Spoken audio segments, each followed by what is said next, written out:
លោកតា ពុតโอ้ លោកតា โอ้អីយ៉ាណែអូនអ្នកទាំងអស់គ្នានឹងមកនឹងមានការអីយ៉ា លោកតាជួយផងខ្ញុំកណាផងលោកតា ឲ្យអាត្មាជួយជួយរឿងស្អីគេ សូមឲ្យលោកតាទៅស្លាប់ពេញពីងពេញពីងវាខាំមកខ្ញុំកណាណាលោកតា ណែអាត្មាណាជាអ្នកកាន់សិល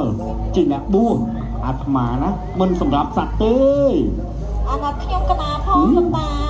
ពេញពីងវាខូចណាសូមលោកតានិមន្តទៅតាមប្រផ្លែទៅលោកតា ណែ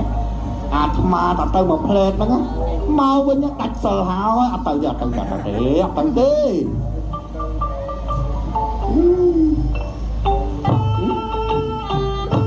ាំគ្នាឲ្យមកសែកជុំនៅកន្លែងហ្នឹងណាណែនោះទៅ